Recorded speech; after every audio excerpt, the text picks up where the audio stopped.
তো যেটা বলছিলাম যে আমাদের পাণিনির যে অষ্টাধ্যায়ী, যে পাণিনি তো আসলে বিখ্যাত একজন বৈয়াকরণ, যিনি অষ্টাধ্যায়ী নামক প্রথমে যে গ্রন্থের মাধ্যমে তিনি পুরো বৈদিক সংস্কৃত ভাষাটাকে তিনি স্ট্রাকচার্ড বা সূত্রবদ্ধ করেছেন গ্রামাটিক্যাল ভাবে। সেজন্য ওনাকে বলা হচ্ছে বিশ্বের প্রথম বৈয়াকরণিক, যিনি এই কঠিন একটা বিষয়ে হাত দিয়েছেন, এবং তিনি 4,000 4,000 কিন্তু উনি সূত্র দিয়ে দিয়েছেন। এবং এই সূত্রগুলো খুবই খুবই জটিল। সেই সূত্রগুলো আমরা কেউই বুঝতে পারি না, শর্টকাটের সূত্র। যেমন আমি সূত্র একটু যদি দেখাতে পারি, আমি চেষ্টা করি সূত্রগুলো দেখানো যায় কিনা, অষ্টাধ্যায়ীর সূত্রগুলো। দেখুন, অষ্টাধ্যায়ী সূত্র, আশা করি স্ক্রিন দেখতে পাচ্ছেন। প্রথমে আমাদের একটা গায়ত্রী মন্ত্র এখানে দেওয়া আছে। ওম ভূর্ভুবঃ স্বাহা তৎসবিতুর্বরেণ্যম ভর্গো স্ক্রিন দেবস্য দেখা যাচ্ছে না। ধীমহি ধিয়ো যো নঃ প্রচোদয়াতে। হ্যাঁ, বলুন। স্ক্রিন দেখা যাচ্ছে না। স্ক্রিন দেখা যাচ্ছে না।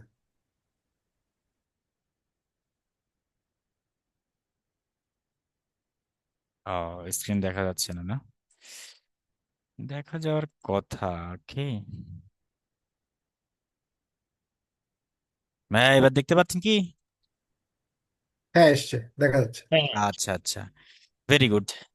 তো আমরা এখানে যেমন এটা একটা অষ্টাধ্যায়ীর গ্রন্থ, সেই অষ্টাধ্যায়ী গ্রন্থের একটা স্ন্যাপশট, মানে আপনাকে একটা ছবি দেখাচ্ছি আসলে অষ্টাধ্যায়ী গ্রন্থটি দেখতে কেমন।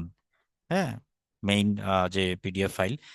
তো সেখানে প্রথমে অষ্টাধ্যায়ীর মধ্যে আমাদের প্রথমে একটি বৈদিক অত্যন্ত পবিত্র সেই গায়ত্রী ছন্দের একটি মন্ত্র এখানে দেওয়া আছে, যেটা আমরা প্রায় সময় গায়ত্রী মন্ত্র নামে আমরা চিনে থাকি, সেটাকে আমরা জপ করি বিভিন্ন ক্ষেত্রে। তো এটা গায়ত্রী ছন্দ 24 মাত্রায় রচিত, এবং এটা হচ্ছে ওম ভূর্ভুবস্বঃ তৎসবিতুর্বরেণ্যম ভর্গো দেবস্য ধীমহি ধিয়ো যো নঃ প্রচোদয়াতে। তাহলে এই যে 24 মাত্রার একটি গায়ত্রী মন্ত্র দিয়ে আমাদের এটি শুরু হয়েছে, এবং এরপরে বলা হয়েছে অষ্টাধ্যায়ী সূত্রপাঠ। দেখুন, অষ্টাধ্যায়ী সূত্রপাঠ, এখানে অষ্টাধ্যায়ীর সূত্রপাঠ।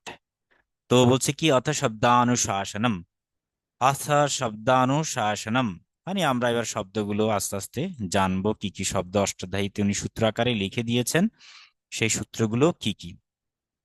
তো যেমন প্রথমে বলছে অথ প্রত্যাহার, অথ প্রত্যাহার সূত্রাণি। তাহলে এখানে বলছে প্রথমে আমরা বিভিন্ন রকম যে উনি সূত্র দিয়েছেন, সেই সূত্র বিশেষ করে প্রত্যাহার নিয়ে কথা বলেছেন। হ্যাঁ, যেমন এই প্রত্যাহার কি, প্রত্যাহার হচ্ছে, ভয় পাবেন না আপনারা, এখানে কঠিন কিছুই না, খুবই সহজ। আমি জাস্ট এমনিতেই দেখাচ্ছি, এটা এখন শেখাবো না, জাস্ট এমনি একটু দেখানো যে আসলে অষ্টাধ্যায়ীটা কিরকম। যেমন বলছে অয়ুন, রিলিক, প্রথম যে চারটা খুব সুন্দরভাবে লেটার আছে, বলছে অয়ুন, রিলিক, ইয়মাং নানাম। ঠিক আছে, এ বলছে কি ইয়মাং ইয়ং, এরপর বলছে হ্যাঁ ইয়মাং নানাম, অয়চ, অয়চ, হ্যাঁ ওয়চ, হয়ভরাট, লন। ঠিক আছে, ইয়মাং নানাম, জভাইয়া। ঠিক আছে, গাড়াধাস, জবা গাড়াধাস। ঠিক আছে, খাফা চাটা থচ্চ টতব। এরপর বলছে কাপাইয়া, শাসাসার হাল। এরপর বলছে ইতি প্রত্যাহার সূত্রাণি। এখন এই যে ধরলাম, এটা হলো প্রথম সূত্র, আমাদের অষ্টাধ্যায়ী প্রথম সূত্র। তো এই সূত্র পড়ে কেউ কি কিছু বুঝেছেন আমাকে বলেন তো?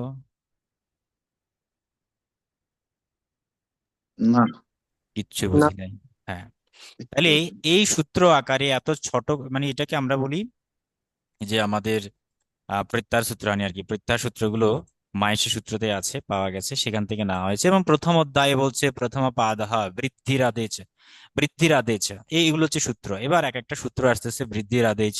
ঠিক আছে, এই অদেং গুণঃ, হ্যাঁ, এরপর আপনার হচ্ছে ইয়ক গুণবৃদ্ধি। ঠিক আছে, এরকম নানান ভাবে এই 1 2 3 4 এভাবে সূত্র আকারে প্রায় 4,000 সূত্র উনি লিখে গিয়েছেন। প্রত্যেকটা সূত্র আমরা কিচ্ছু বুঝি না, যেহেতু উনি আজ থেকে হাজার হাজার বছর আগে লিখেছেন। সুতরাং আমাদের এই 2026 সালে এসে এগুলোকে অর্থ নিরূপণ করা আমাদের জন্য সো টাফ। ওনার এই অর্থগুলোকে নিরূপণ করার জন্য প্রথম যে ব্যক্তি কাজ করেছেন তার নাম হচ্ছে ঋষি পতঞ্জলি। আমি তারপরে আরেকবারে দেখিয়ে নিচ্ছি, দেখুন এটা হচ্ছে অষ্টাধ্যায়ী। এভাবে প্রত্যেকটা সূত্র কিন্তু খুব সুন্দরভাবে দেওয়া আছে। এবং দেখুন এই যে এখানে কি বলছে, এর অনেকগুলো সূত্র, এই সব সূত্রাকার, এখানে কোনো ব্যাখ্যা নেই, বিশ্লেষণ নেই, কোনো শব্দের অর্থ নেই, কিচ্ছু নেই। সেই সূত্রগুলোই প্রায় অনেক সূত্র, প্রায় অ্যাপ্রক্সিমেটলি প্রায় 4,000 এখানে সূত্র রয়েছে। ঠিক আছে, প্রায় 4,000-এর মতো সূত্র রয়েছে অলরেডি এখানে দেওয়া আছে। এখানে প্রথম সংস্কৃতে এনে এখানে 4,000-এর মতো প্রতি প্রতিজ্ঞা রয়েছে এবং সূত্র রয়েছে। তো এগুলোকে বোঝা খুব টাফ। এখন এগুলোকে যিনি প্রথম ভাষ্য লিখেছেন, মানে প্রথম ব্যাখ্যা বিশ্লেষণ করেছেন, তিনি হচ্ছেন মহর্ষি পতঞ্জলি, যে পতঞ্জলিকে আমরা এখানে দেখতে পাচ্ছি। সেই পতঞ্জলি খুব সুন্দরভাবে ওনার যে মহাভাষ্য অর্থাৎ পতঞ্জলির মহাভাষ্য লিখে গিয়েছেন, অর্থাৎ প্রত্যেকটা সূত্রকে উনি একটু ব্যাখ্যা অর্থ নিরূপণ করেছেন। যার কারণে আমরা এই পতঞ্জলি মহাভাষ্য পড়ে কিছুটা সংস্কৃতের যে ব্যাকরণ সেগুলো কিছুটা ধরতে পেরেছি।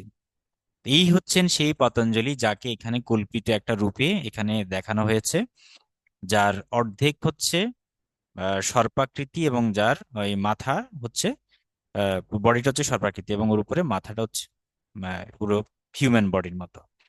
অর্থাৎ এই জন্য, এবং এটা না একটা ওই পৌরাণিক গল্প আছে যে ওনার মা একবার প্রার্থনা করেছিলেন জানি সন্তানের জন্য দেবতার কাছ থেকে, বিশেষ করে মহাদেবের কাছে। তখন মহাদেবের আশীর্বাদে তিনি ওনার যে মানে অঞ্জলি মুদ্রা, অর্থাৎ মানে অঞ্জলি মুদ্রাই, হ্যাঁ, উনি রেখেছেন। তো সেখান থেকে পড়েছেন, হঠাৎ করে সেই প্রার্থনার কারণে ছোট্ট একটা সাপ ওনার হাতে পড়েছেন, যেটাকে পতত বলা হচ্ছে। পতত, পতত মানে হচ্ছে পড়া কোনো কিছু, হ্যাঁ। আহ তো পতন থেকে আসছে আর কি, এই যেমন পত। আর যেহেতু অঞ্জলিতে অঞ্জলি মুদ্রায়, অর্থাৎ দুই হাত তো উনি চেয়েছেন আর কি, প্রার্থনা যেভাবে আমরা করি, যেভাবে চাই গডের কাছে, ঈশ্বরের কাছে, আমরা যেভাবে চাই, সেই হাতের মধ্যে উনি পড়েছেন বলেই সে নাম হয়েছে পাতাত যোগ অঞ্জলি সমান পতঞ্জলি। এই পতঞ্জলি হচ্ছে ওনার একটা পৌরাণিক গল্প, ওনার জন্ম নিয়ে। যদিও বা ওনার এক্সাক্ট অ্যাকচুয়ালি জন্ম কাহিনী মানে প্রকৃতভাবে ঠিক জানা যায় না, কারণ এগুলো আসলে এতটাই প্রাচীন, লোকমুখে প্রচারিত কিছু পৌরাণিক ঘটনা গল্পের উপর ভিত্তি করে এগুলো তৈরি হয়। কিন্তু ওনার এক্সিস্টেন্স ছিল, যার কারণে আমরা বর্তমানে ওনার ভাষ্যটা পাচ্ছি। কিন্তু কেউই তৎকালীন সময়ে কখন আমার কবে না ইসলাম একটা সরি। হ্যাঁ, তো কিভাবে জন্মগ্রহণ করেছেন সে বিষয়ে আমরা খুব একটা সঠিক তথ্য না থাকার কারণে আমরা বলতে পারি না। তবে আমরা ওনার ওই পৌরাণিক ঘটনা থেকে অন্তত বুঝতে পারি যে মানে তিনি কোনো সাধারণ ব্যক্তি ছিলেন না, তিনি ছিলেন অত্যন্ত জ্ঞানী পণ্ডিত একজন ঋষি, হ্যাঁ, মুনি ঋষি যাদেরকে বলা হয়। অর্থাৎ উনি ওনার সাধন, যোগ সাধনার মাধ্যমে উনি করতেন। শুধু উনি না, উনি শুধু এই ভাষ্যই নয়, উনি যোগ মার্গ অর্থাৎ আমাদের যে অষ্টাঙ্গ যোগ রয়েছে সাধন পদ্ধতি, যেটাকে পতঞ্জলি আহ, বলা হচ্ছে অষ্টাঙ্গ যোগ সাধনা, মানে হঠযোগ রাজযোগ যে বিষয়গুলো, সেই পতঞ্জলি হঠযোগেরও কিন্তু স্রষ্টা। তো এভাবেই আমাদের ক্রমান্বয়ে এই জ্ঞানগুলো প্রচারিত হয়েছে। তো যাই হোক, এবং পিঙ্গলা নিয়ে তো আমি আগে বলেছিলাম, পিঙ্গলা ঋষির যে বিষয়গুলো এবং ইন্ডিয়ান যে ফিলসফি গুলো রয়েছে, অনেক রকমের theology, epistemology, metaphysics, political philosophy, সবকিছুর একটা কম্বিনেশন বৃক্ষা, যেটাকে আমরা বলি জ্ঞান বৃক্ষা, সেই জ্ঞান বৃক্ষা পুরো এই ভারতবর্ষ জুড়ে ছিল। ঠিক আছে, একটা সময়। এবার এগুলো বিভিন্ন ব্রাঞ্চে, বিভিন্ন ভাগে বিভক্ত হয়ে বিভিন্ন দেশে, আশেপাশের অঞ্চলে ছড়িয়ে গেছে।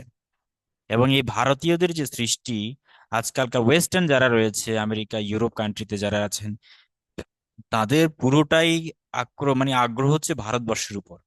এই ভারতবর্ষের উপর ছিল বলেই বহু দেশ আমাদের এই ভারতবর্ষকে অ্যাটাক করেছিল, শাসন করতে চেয়েছিল এবং সম্পদ লুট করতে চেয়েছে। আপনারা জানেন আমাদের যে গজনীর মানে কি বলবো, এই যে আমাদের যে কি কোহিনূর যে হীরা চুরি করে নিয়ে গেছে ভারতবর্ষে, তারা ব্রিটিশ আক্রমণ, একেবারে পর্তুগিজ, স্পেন, সকল বিভিন্ন বড় বড় যারা কলোনিয়ালিজম প্র্যাকটিস করতো, সাম্রাজ্যবাদ, তারা এই ভারতকে দখল করেছে এবং শাসন করেছে। এই তো গেল ধরুন না 500, 600, 700, 1000, 1000 বছর আগের। কিন্তু তারও আগে তো ভারতবর্ষে বিভিন্ন ছিল, ওই জনপদ আকারে ছিল। হ্যাঁ, বিভিন্ন সম্প্রদায় গোষ্ঠীবদ্ধভাবে ছিল। তখনই জ্ঞান চর্চাগুলো হতো। তো এইভাবে বিভিন্ন ব্রাঞ্চগুলো আস্তে আস্তে ছড়িয়ে পড়ে বিভিন্ন দিক থেকে, এবং এই সকল জ্ঞানের সংকলন হচ্ছে দ্য হলি বেদাস। সম্পূর্ণ জ্ঞান, বাস্তবিক পৃথিবীর জাগতিক থেকে শুরু করে আধ্যাত্মিক সকল বিদ্যা, পরা অবিদ্যা কিংবা মানে পরাবিদ্যা অপরাবিদ্যা সবকিছুই একটা স্থান হলি বেদাসের মধ্যে রয়েছে। তো আমরা এই যে যেটা শিখতে চলেছি সেটা হচ্ছে লিঙ্গুইস্টিক্স বা ভাষা বিজ্ঞান, সেই সাথে আমরা যে মেটাফিজিক্যাল যে বিষয় রয়েছে, দার্শনিক এক্সপ্লেনেশন, সেটাও আমরা আস্তে আস্তে শিখবো। তো আমি আজকে আপনাদেরকে এটা এটা পরে দেখাচ্ছি। আমি আপনাদেরকে এখন গত ক্লাসে যেটা দেখালাম সেটা হলো আমাদের একটা বাক্য, যে বাক্যগুলোর মাধ্যমে আমরা ডে টু ডে কনভারসেশনটা করতাম বা করেছি, করব সামনে থেকে। আমি বাক্যগুলো গতকাল যেটা গত ক্লাসে যেটা পড়িয়েছিলাম সেগুলো আবার একটু লিখছি। ভবতঃ নাম কিম। হ্যাঁ, এটার বাংলা কি? এটার বাংলা হচ্ছে যে আপনার বা তোমার নাম কি। ঠিক আছে, এগুলো চর্চা করতে হবে আমাদের রেগুলার, তাহলে আমাদের এগুলো প্র্যাকটিস হয়ে যাবে। খাতায় লিখে নেবেন। ভবতঃ নাম কিম মানে কি? যে তোমার নাম কি। এখন এটার উচ্চারণ কিভাবে হবে? এটার উচ্চারণ হচ্ছে কি, ভবতঃ, মানে ভবতঃ মানে তোমার বা আপনার, আর নাম মানে হচ্ছে এখানে নাম। নাম বলতে কিরকম আমরা, দেখুন, নাম যখন বলবো, নামের পরে যখন হর্ষ চিহ্ন চলে আসবে তখন উচ্চারণটা হয়ে যাবে নাম। কারণ মটা, এই যে হর্ষ চিহ্নটাকে ভাঙলে কি পাবো? ম যোগ অ, মানে অ থাকলে কি হবে? ম হবে। তাহলে ময়ের সাথে একটা অকারান্ত যুক্ত রয়েছে। ঠিক আছে, ময়ের সাথে একটা অকারান্ত যুক্ত আছে বলেই তার নাম হয়ে গেছে ম। ঠিক আছে, তাহলে যোগ অ ইকুয়াল টু ম। কিন্তু আমি ময়ের পরে যখন হর্ষ চিহ্ন দিয়ে দিব তখন কিন্তু অটা লুপ্ত হয়ে যায়। তখন এটাকে আমরা আর নাম, নাম বলতে পারবো না, বলতে হবে নাম। দন্তান্ন আকার ম হর্ষ চিহ্ন, এটাকে আমরা হর্ষ বলি। হর্ষ মানে হচ্ছে ওখানকার যে অধ্বনি বা স্বরধ্বনি যেটি রয়েছে সেই অধ্বনি, যেটাকে আমরা লুপ্ত আকার মানে লুপ্ত বলি। কার তো অনেক রকম রয়েছে, কার মধ্যে একটা হচ্ছে লুপ্ত বর্ণ বা লুপ্ত কার, সেটা হচ্ছে অ। অর্থাৎ প্রত্যেকটা ব্যঞ্জন বর্ণের মধ্যেই একটি স্বরবর্ণ লুকিয়ে থাকে, আর সেটি হলো অ। এই কারণে আমরা নাম না বলে নামা, নামা বলবো। ঠিক আছে, সংস্কৃত এমন একটি ভাষা যেখানে এরকম প্রত্যেকটার হ্রস্বস্বর দীর্ঘস্বর, হ্যাঁ, হ্রস্বস্বর দীর্ঘস্বর উচ্চারিত হয়। এখানে নাম কিন্তু দীর্ঘস্বর হবে, অর্থাৎ আমরা নাম বলবো না, বরং বলতে হবে নামা। তাহলে ভবতঃ নামা কিম, ভবতঃ নামা কিম। ঠিক আছে, আচ্ছা, আর আমরা এখানে কি বলবো না, এটা বলবো কিম। কিমের মধ্যে কিন্তু আবার হর্ষ চিহ্ন হবে, তাহলে তার উচ্চারণ কি হবে? কিম বলতে হবে। ভবতঃ নামা কিম, ভবতঃ নামা কিম, যার বাংলা অর্থ হচ্ছে কি, তোমার বা আপনার নাম কি। গেল, আশা করি এটা বুঝতে পেরেছেন। আমাকে রেসপন্স করবেন, কোনো কিছু না বুঝলে অবশ্যই হ্যান্ড রেজ করবেন বা প্রশ্ন করবেন। আচ্ছা, এখন এটার উত্তরে আমরা কি পড়েছিলাম? যে মম নামা, ধরেন বিধানহ, আমার নাম হচ্ছে বিধান। হ্যাঁ, অথবা অহম বিধানহ, অহম বিধানহ, এভাবে আমরা পড়েছিলাম। তাহলে আমি বিধান বা আমার নাম বিধান। এখন পুরুষবাচক শব্দ যেগুলো, এই যে পুরুষবাচক শব্দ, যে বিধান যেহেতু একটা এখানে পুরুষবাচক শব্দ, এই পুরুষবাচক সকল শব্দের শেষে কি যোগ করতে হবে? বিশেষ করে সিঙ্গুলারে বিসর্গটা যোগ করতে হবে। এরকম পুরুষবাচক প্রচুর শব্দ রয়েছে। যত পুরুষবাচক হোক, সেটা সবসময় বিসর্গ। এখন কিভাবে চিনবো কোনটা পুরুষবাচক শব্দ? মনে রাখবেন, পুরুষবাচক শব্দের শেষে অবশ্যই অকারান্ত থাকবে। অকারান্ত মানে হলো পুরুষবাচক, পুরুষবাচক। তাহলে কিভাবে কয়েকটা যেমন শব্দ বলি, যেমন বৃক্ষ, বৃক্ষ। তাহলে বৃক্ষ হয়, এটা বৃক্ষ মানে কি? গাছ। হ্যাঁ, তাহলে বৃক্ষ মানে গাছ। এখন আপনি বলবেন যে এটা তো মানুষ না, এটা কিভাবে আবার পুংলিঙ্গ হয়? এটা তো ক্লিবলিঙ্গ হওয়ার কথা। হ্যাঁ, এটা বস্তুও হতে পারে। যেমন আমি আমি যদি বললাম, যেমন গ্রন্থঃ, এই গ্রন্থ মানে কি? এটা একটা বই কিন্তু, মানে আমরা বড় যে বইগুলোকে বলি এটাকে বলি গ্রন্থঃ। এটাও কিন্তু একটা পূর্ববাচক শব্দ। এখন আপনি তো পড়েছেন ইংলিশে, এটা নিউটার জেন্ডার বা ক্লিভলিঙ্গ। হ্যাঁ, তো সংস্কৃত ভাষায় মজার হচ্ছে এটা, এখানে কিন্তু আসলে কোনো একটা শব্দকে অ্যানিমেট করা হয় না, অর্থাৎ সেটা কি প্রাণী না বস্তু এটা ফ্যাক্ট না। ফ্যাক্টটা হচ্ছে তার সাথে অকারান্ত আছে কিনা। যদি অকারান্ত থাকে, অন্তর্নিহিত অর্থাৎ ওই শব্দটার মধ্যে লুকিয়ে থাকে, তাহলে এটি অবশ্যই পুরুষবাচক শব্দ। আর যদি ইকারান্ত বা আকারান্ত কিংবা উকারান্ত থাকে, তাহলে সেটি স্ত্রীবাচক শব্দ। হোক সেটা মানুষ, হোক সেটা কোনো বস্তু, হোক সেটা কোনো প্রাণী, যেটাই হোক। ঠিক আছে। ওকে, তাহলে গ্রন্থ মানে হচ্ছে আপনার এই বই, বৃক্ষ মানে এটা একটা গাছ। ঠিক আছে। সেক্ষেত্রে অবশ্যই অকারান্ত আছে বিধায় এগুলোকে আমরা বলবো পুরুষবাচক শব্দ। এরকম সকল পুরুষবাচক শব্দের শেষে আমরা কি যোগ করব? বিসর্গ যোগ করতে হবে। তাহলে উচ্চারণ করতে হবে বৃক্ষাহা, গ্রন্থহা, বিধানহা, শ্যামলাহা, কৃষ্ণহা, হ্যাঁ, কৃষ্ণহ, রামহা, দেখেন রামহ, লেখকহ, লেখকহ মানে কি লেখক, অধ্যাপকহ, অধ্যাপকহ, তাহলে অহম অধ্যাপকহ মানে কি আমি অধ্যাপক। ঠিক আছে। অহম সংস্কৃত বিষয়ে অধ্যাপকः, অহম ইংরেজি বিষয়ে অধ্যাপকः। আবার আমরা পাঠকः বলতে পারি। পাঠকः মানে কি যিনি পাঠ করেন বা যিনি পাঠক, পাঠকः, এগুলো সব পুরুষবাচক শব্দ। দেখুন। ঠিক আছে। তারপরে আমরা যেমন ধরুন বালকः, বালকः এটা বালককে বোঝাচ্ছে, সব পুরুষবাচক শব্দ। দেখুন প্রত্যেকটা শব্দের ভেতরে আমরা কি যুক্ত রয়েছে? শেষে অকারান্ত যুক্ত আছে। আর এই অকারান্ত যুক্ত থাকার অর্থ হলো এটি পুরুষবাচক শব্দ। আর পুরুষবাচক শব্দের শেষে সব সময় বিসর্গ হবে। আমরা এতটুকু ক্লিয়ার কিনা বলুন তো, আমাকে রেসপন্স করুন একজন। আচ্ছা, দাদা, অকারান্ত বলতে আমি কিভাবে বুঝবো যে এটা অকারান্ত, মানে বিসর্গটাই কি অকারান্ত? না না না না, আমি তো বললাম যে শব্দের শেষে আম, আচ্ছা, শব্দের শেষে কি থাকবে? অটা লুপ্ত অবস্থায় থাকবে। আমি বোঝাচ্ছি, সমস্যা নেই। যেমন এই যে বালক, বালক যোগ অ, তাহলে কি হলো? বালক হলো। তাহলে আমাদের শেষে যে লেটারটি আছে, মানে যে ক যে রয়েছে, ক হর্ষ, কর সাথে অ যুক্ত আছে বলেই তো বালক হলো। নাহলে তো আমরা বালক বলতাম, আমরা বালক বলবো না। বোঝা গেল অকারান্ত কোথায় আছে? আচ্ছা, প্রত্যেকটা শব্দের শেষে অকারান্ত আছে। যেমন রাম শব্দটা ছিল র আকার ম হর্ষ, তাই তো? এটা হচ্ছে রাম, কিন্তু তার সাথে একটা অকারান্ত লুপ্ত বা গুপ্ত ভাবে আছে, ভিতরে নিহিত আছে, যার কারণে শব্দটা হয়ে গেল রাম। ওকে। একইভাবে কৃষ্ণ, দেখুন বৃক্ষ, বৃক, বৃক্ষ মানে কি এখানে বলতেছি আমরা, বৃক্ষ বলি না, আমরা বৃক্ষ বলবো না। বৃক্ষ বললে তো হর্ষ হয়ে গেছে, কিন্তু আমরা কি বলছি? বৃক্ষ। ওকে, অটা আছে এই কারণে এটি বৃক্ষ হলো। এবার আমরা তো সম্বোধনে অবশ্যই প্রথমা বিভক্তি, এই জন্য বিসর্গ হয়ে যাবে। বিসর্গ বৃক্ষ, বৃক্ষ। গ্রন্থের সাথে অ যুক্ত আছে, দেখুন গ্রন্থ অ আছে। রাম, লেখক, লেখক, ক আছে। তাহলে অধ্যাপক। দাদা এই বিষয়গুলো যখন আমাদের উচ্চারণে বুঝতে হবে, তাই তো? মানে আমাদের উচ্চারণ ঠিক হলে তারপর আমরা বুঝতে পারবো। হ্যাঁ অবশ্যই, উচ্চারণ এবং বানান এই দুটো খুব মেইন ফ্যাক্ট। উচ্চারণ এবং বানান যার ক্লিয়ার, সেটা এমনিতেই বুঝতে পারবেন। হ্যাঁ, মানে বিশেষ করে সংস্কৃত ভাষার যে লিঙ্গান্তর, লিঙ্গান্তর বলতে কি এখানে মেল ফিমেল ফ্যাক্ট না, এখানে হচ্ছে শব্দটা অকারান্ত কিনা বা ইকারান্ত কিনা।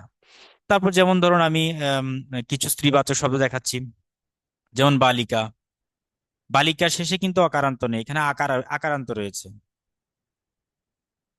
ওকে, বোঝা গেল কি?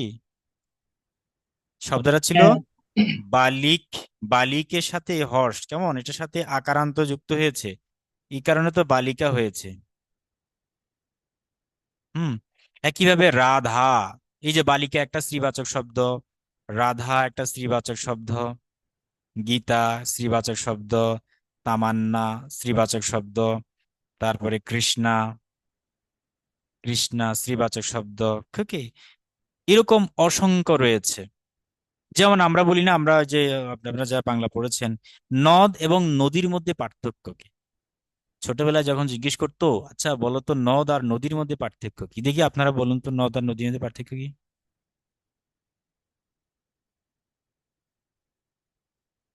আমরা যেমন বলি না ব্রহ্মপুত্র নদ, নাকি নদী বলি, নীল নদ,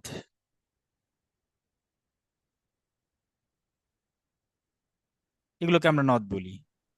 শুধু বললাম, কিন্তু আসলে এর পার্থক্য তো তখন অনুধাবন করিনি। কপোতাক্ষ নদ, তাই তো পড়েছেন না শতত ওই যে কার, মাইকেল মধুসূদন দত্তের কপোতাক্ষ নদ, যশোরের সাগরদাড়ি গ্রামের। হ্যাঁ, যে ব্রহ্মপুত্র নদ, নীল নদ, পড়েছেন তো এগুলো নাকি? হ্যাঁ। আর হ্যাঁ বাকি, দাদা, হ্যাঁ, পড়েছি। পড়েছি। আর বাকি সব নদী, পদ্মা, মেঘনা, যমুনা, গঙ্গা যা আছে সব নদী।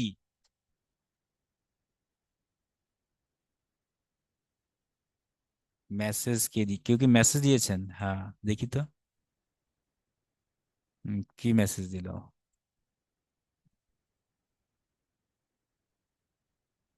হ্যাঁ হ্যাঁ হ্যাঁ, গুড।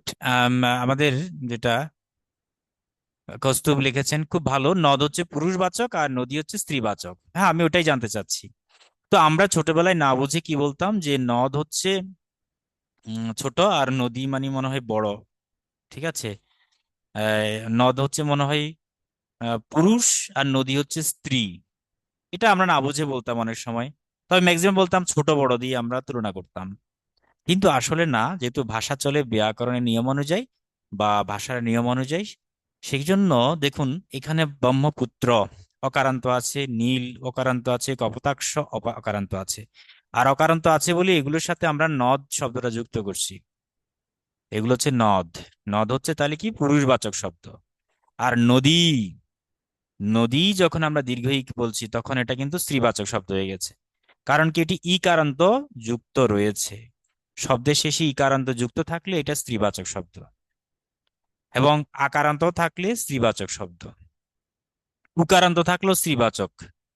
ঠিক আছে। উকারান্ত উকারান্ত থাকলেও আমরা স্ত্রীবাচক, আমরা এগুলো শব্দরূপে পড়াবো আরো বিস্তৃতভাবে, বিভিন্ন ভেরিয়েশন পড়াবো। আপাতত প্রাইমারি স্টেজে আপনি জেনে নেন যে আকার ইকার উকার মানেই হচ্ছে স্ত্রীবাচক, আর অকারান্ত থাকলে পুরুষবাচক। বোঝা গেল ঘটনা? হ্যাঁ দাদা। হ্যাঁ, তাহলে এই জন্য আমরা গঙ্গা গঙ্গা কি বলবো, গঙ্গা নদী বলি আমরা। গঙ্গা মাতা গঙ্গা হচ্ছে নদী। যমুনা, পদ্মা, মেঘনা যা আছে সব নদী। আর নীল নদ, ব্রহ্মপুত্র নদ এই হচ্ছে নদ, কারণ এগুলো অকারান্ত শব্দ। এভাবে আমরা শব্দকে ক্লাসিফাই করতে পারি। ঠিক আছে। তো যাই হোক, আমরা মোটামুটি ধীরে ধীরে আস্তে আস্তে একটু একটু একটু করে জ্ঞান সঞ্চয় করছি। কেউ ঘাবড়াবেন না, কেউ কোনোভাবেই স্ট্রেস নেবেন না, কোনো চাপ নেবেন না। খুবই সাবলীল সুন্দরভাবে আমরা সংস্কৃত ব্যাকরণ বা ভাষাটাকে অর্জন করার চেষ্টা করব। ধীরে ধীরে সেগুলো বোঝার চেষ্টা করব। তাহলে আমরা স্ত্রীবাচক শব্দ পড়লাম অনেকগুলো, বালিকা, রাধা, গীতা, তামান্না, তৃষ্ণা। হ্যাঁ, তাহলে এগুলো সবই হচ্ছে স্ত্রীবাচক শব্দ। কারণ কি? কারণটা হলো যে প্রত্যেকটা শব্দের শেষে আকারান্ত রয়েছে, তাই না? আচ্ছা, এখন এই স্ত্রীবাচক শব্দের শেষে কিন্তু আবার বিসর্গ হবে না। একবচনে কখনো আমরা এরকম বিসর্গ দেব না, প্রথমা বিভক্তিতে বিসর্গ দেব না। তাহলে কেউ যদি বলে মম নামা বালি, সরি অহম তামান্না, তাহলে কি হবে না, বিসর্গ হবে না। অহম কৃষ্ণা অথবা মম নামা কৃষ্ণা, বিসর্গ হবে না। মম নামা গীতা, মম নামা রাধা, ঠিক আছে, কখনো বিসর্গ হবে না। তাহলে বিসর্গ যুক্ত করতে হয় শুধুমাত্র পুরুষবাচক শব্দের ক্ষেত্রে, আর নারীবাচক শব্দের ক্ষেত্রে কোনো বিসর্গ যুক্ত হবে না। ক্লিয়ার সূত্র এতটুকু? হ্যাঁ দাদা। ক্লিয়ার। আচ্ছা, এই তো আপনাদের রেসপন্সটা পেলে না খুব ভালো লাগে। কারণ তাইলে সবাই বুঝতে পারছেন, এটা আমার কাছে খুব আনন্দ মনে হয় আর কি। আবার, আর এটা অবশ্য কঠিন কিছু না, তবে মানে আমরা ধীরে ধীরে যাব, হঠাৎ করে তো আর আমরা অ্যাডভান্স যেতে পারবো না। আস্তে আস্তে আস্তে আস্তে শিখছি, আস্তে আস্তে নোটস করছি। নোটস গুলো পাবেন সব, বা নিজেরা স্ক্রিনশট নিতে পারেন। যাই হোক, তাহলে আমরা এতটুকু শিখলাম। এটা কিন্তু গত ক্লাসের ব্যাখ্যা বিশ্লেষণ, এখনো এই ক্লাসে এখনো আমরা শুরু করিনি আজকে ক্লাস। তো চলুন আবার আজকে নতুন করে শিখি তাহলে। আচ্ছা, এখন আপনি তো বললেন আমার নাম কি, তোমার নাম কি, উত্তর শিখলাম, ওকে। উত্তর শিখার ক্ষেত্রে এবার আপনি কে বা তুমি কে, ঠিক আছে, বা আমরা যে আপনি কেমন আছেন, এরকম অনেক সময় বাক্য আমরা উচ্চারণ করি। তাহলে সেগুলো আমরা একে একে একটু এখন শিখবো। যেমন আপনি কে, তাহলে ভবান, ভবান মানে হচ্ছে আপনি, ঠিক আছে, বা তুমি, যে যে নামে বলুন, ভবান। আচ্ছা, কহ, কহ মানে হচ্ছে কে, তাহলে প্রশ্নবোধক চিহ্ন হবে, তার এটার বাংলা কি হবে? তুমি বা আপনি কে, ঠিক আছে। তাহলে ভবান কহ মানে তুমি কে বা আপনি কে। এখন আপনি উত্তরে কি বলতে পারেন? উত্তরটা হবে এরকম: অহম মানে আমি, অহম মানে আমি, ঠিক আছে। অহম, আমি যদি ছাত্র হই তাহলে কি বলতে হবে? অহম ছাত্রঃ, অথবা ছাত্রী, ঠিক আছে। আচ্ছা, ছাত্রীর ক্ষেত্রে একটু আমি আলাদাভাবে লিখি, ছাত্রীটা এখন এখানে দেওয়া যাবে না, সমীচীন নয়, ছাত্রীর ক্ষেত্রে প্রশ্ন আলাদা হবে। তাহলে আমরা কি বললাম? ভবান কয়টা পুরুষের ক্ষেত্রে, কিন্তু মনে রাখবেন এটা পুরুষের ক্ষেত্রে প্রশ্ন করছি আমরা, তুমি বা আপনি কে, হু আর ইউ, যেটাকে আমরা ইংলিশে বলি হু আর ইউ, এটাকে সংস্কৃতে বলতে হবে কি? ভবান কাহা, মানে তুমি কে বা আপনি কে। উত্তর হবে অহম ছাত্রঃ, অহম অধ্যাপকঃ, ঠিক আছে, অহম শিক্ষকঃ। হ্যাঁ, এভাবে আপনি প্রত্যেকটা, অহম চিকিৎসকঃ, আমি চিকিৎসক, ঠিক আছে। এভাবে আপনি উত্তর দিতে পারবেন, যে যে প্রফেশনে আছেন আপনারা। গেল। তাহলে এবার কিন্তু নারীদের ক্ষেত্রে আমরা কিভাবে প্রশ্ন করব? নারীদের ক্ষেত্রে আমরা প্রশ্ন করব, ভবানের জায়গায় হয়ে যাবে ভবতী, ভবতী, এবং এখানে হয়ে যাবে কা। আমি এখানে পুং লিখে দিচ্ছি, এটা হচ্ছে পুরুষের ক্ষেত্রে, আর এটা হলো নারীর ক্ষেত্রে। যে কোনো নারীবাচকের ক্ষেত্রে আমরা প্রশ্ন করব ভবতিকা, এবং এটার বাংলা হচ্ছে আপনি কে, সেম সেম, বাংলা অর্থ সেম। তো উত্তরে আমরা কি বলবো? উত্তরে কিন্তু সে একই ভাবে বলবে, অহম ছাত্রহ জায়গায় বলতে হবে অহম ছাত্রা। অহম কি বলতে হবে? অহম ছাত্রা। বোঝা গেল? অথবা অহম শিক্ষয়িত্রী, অহম পাঠিকা। হ্যাঁ, এভাবে আমরা দিতে পারি। সবসময় এখানে আকারান্ত বা উকারান্ত বা দীর্ঘিকার এগুলো থাকবে সবসময়, ছাত্রা, বালিকা, ঠিক আছে। এখন এখানে আশা করি বুঝতে পেরেছেন এখন, বলুন।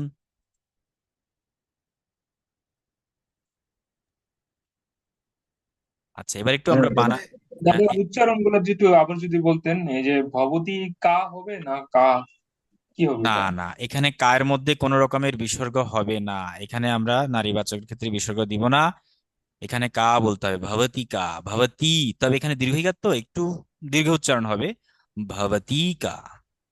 ভবান কাহা বলতে হবে, ভবান কাহা, মানে তুমি বা আপনি কে। উত্তর হচ্ছে অহম ছাত্রঃ, অহম শিক্ষকঃ, ঠিক আছে, এভাবে। আচ্ছা, গেল। আর নারীদের ক্ষেত্রে বলবো ভবতী কা, আপনি কে। উত্তর এসে বলবে অহম ছাত্রা, অহম শিক্ষয়িত্রী, অহম নায়িকা, অহম গায়িকা, ঠিক আছে, অহম গৃহিণী। হুম। আচ্ছা, এভাবে আমরা চর্চা করব।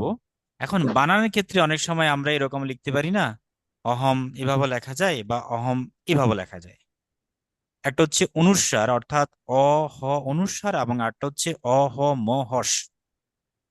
দুটার মধ্যে একটু ভেরিয়েশন আছে, দুটার মধ্যে একটু ভেরিয়েশন আছে। আমরা এইটার সূত্রটা একটু লিখে নিব সবাই, সবাই লিখুন খাতা কলমে। যে সূত্রটা হচ্ছে, পরে যদি স্বরবর্ণ থাকে, আচ্ছা আমি লিখে দিচ্ছি, পরে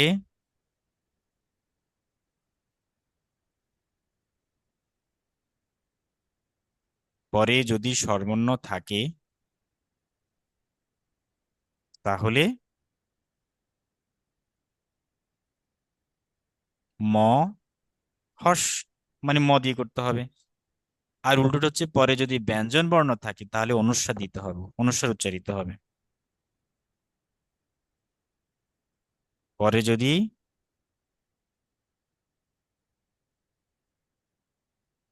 ব্যঞ্জন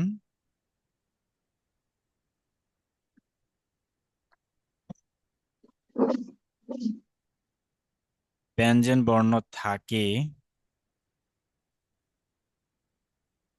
তাহলে কি দিতে হবে? অনুস্বার দিতে হবে। এটা লেখার সময় মানে যখন আপনি লিখবেন, কিন্তু লেখেন, কিন্তু উচ্চারণের সময় সর্বদা ম হর্ষ মানে ম উচ্চারণ করতে হবে।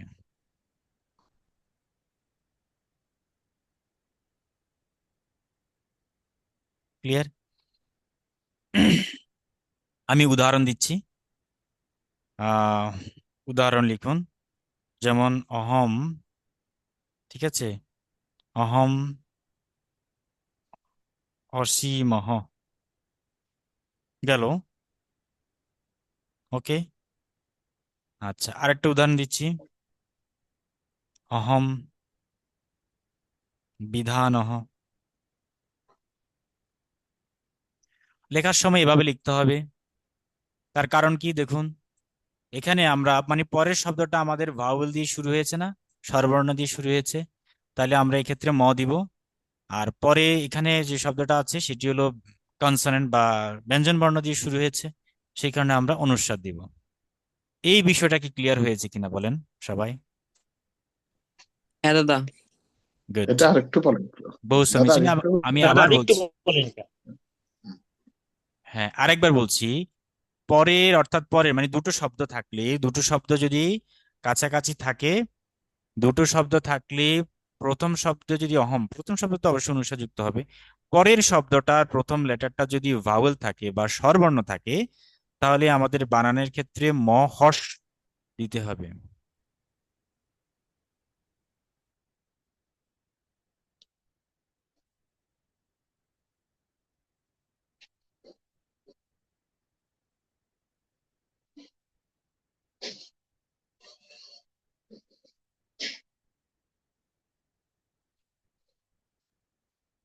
আচ্ছা, এখন যেটা বলছিলাম যে এখানে আমরা তাহলে ওই যে ভাওয়েল কনসোনেন্টের ব্যাপারে এখানে, অর্থাৎ স্বরবর্ণ থাকলে ম হবে আর ব্যঞ্জনবর্ণ থাকলে অনুস্বার লিখতে হবে। যেমন এটা হচ্ছে লেখার জন্য, আমি আরেকটা উদাহরণ দিই, সমস্যা নেই। যেমন রাম, একটা বাক্য লিখছি আমি এরকম, এই রাম, রাম বললাম এরকম, রামহ বনম বনম গচ্ছতি। তাহলে রামহ বনম গচ্ছতি, এর বাংলা কি? এর বাংলা হচ্ছে রাম বনে যায়। রামহ উচ্চারণ করতে হবে রামহ বনম গচ্ছতি, রামহ বনম গচ্ছতি। দেখুন এখানে বনম বানানটা একটু খেয়াল করুন, কারণ যেহেতু গ কনসোনেন্ট আছে বা ব্যঞ্জন বর্ণ আছে, তাই এই কারণ লেখার সময় অনুস্বার দিয়ে লিখেছি। কিন্তু আমরা যদি বলি বন থেকে আসতেছে, ধরলাম রামহা বনম, তখন কিন্তু আগচ্ছতির ক্ষেত্রে কি হয়ে যাবে? এভাবে হয়ে যাবে। ওকে, তাহলে রামহা বনম গচ্ছতি মানে রাম বনে যায় বা যাচ্ছে, আর আগচ্ছতি মানে আসতেছে বা আসে। তাহলে রামহা বনম আগচ্ছতি, এখানে কিন্তু আ যুক্ত আছে, ভাওয়েল চলে আসছে বা স্বরবর্ণ চলে আসছে। এই স্বরবর্ণ আসার কারণে আমরা ম যুক্ত করেছি। কেমন বুঝা গেল কি?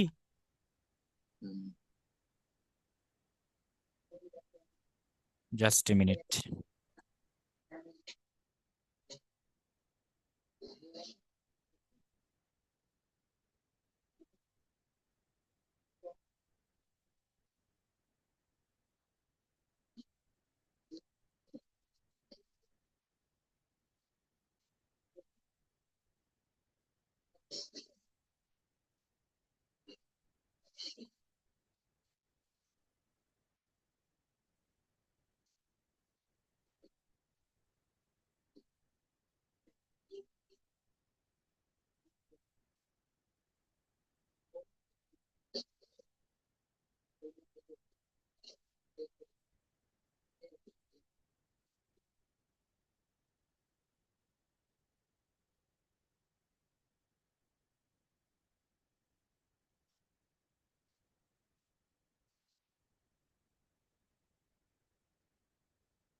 আচ্ছা, তো আমরা যেটা বলছিলাম যে তাহলে রামহা বানাম গাচ্ছতি, উম, এখানে অনুসার হলো আর ম হলো। এখন এটা লেখার নিয়ম কেমন? আর যারা স্পোকেন বলবেন অর্থাৎ মুখে যখন আপনারা বলবেন তখন অবশ্যই ম উচ্চারণ, মানে অনুস্বার উচ্চারণ করা যাবে না, সবসময় ম উচ্চারণ করতে হবে। এই জন্য আমরা বনম অনুস্বারের ক্ষেত্রে ম বলতেছি, আবার মানে ময়ের ক্ষেত্রে ম বলছি।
সম্মতাম, দুঃখিত আসলে ওই বাচ্চাটা একটু ইয়ে করছিল কারণ, আচ্ছা যাই হোক।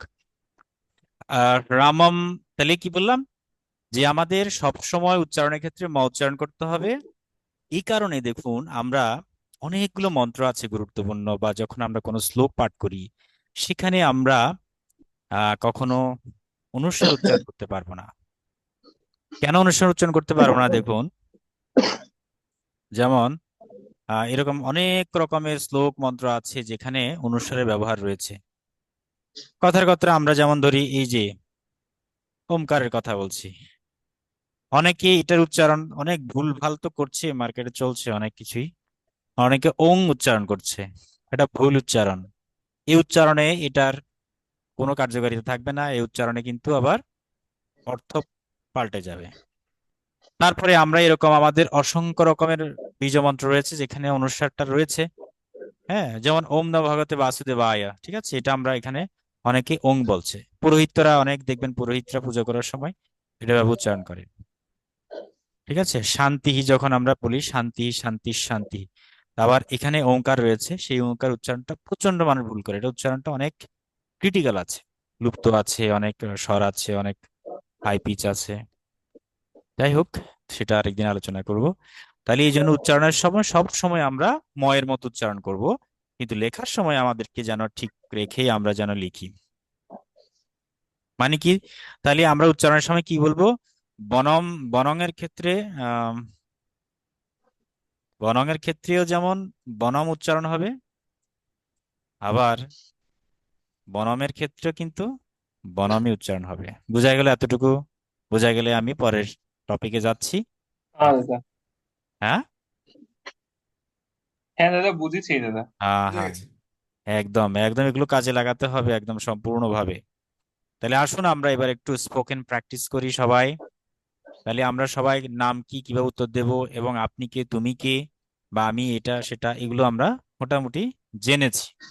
জানার পরের কাজটা হচ্ছে এবং সেগুলোকে আস্তে আস্তে প্র্যাকটিস করে মানায়, অর্থাৎ স্কিলে রূপান্তর করতে হবে। কোনো কিছু জানলেন সেটা স্কিলে না হলে কিন্তু হবে না।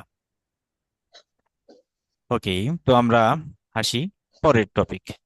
তাহলে পরের টপিক কি? পরের টপিক হচ্ছে আমরা আমাদের আরো কিছু শব্দ আছে বা আরো কিছু বাক্য আছে, সেটাও আমরা একটু দেখিনি।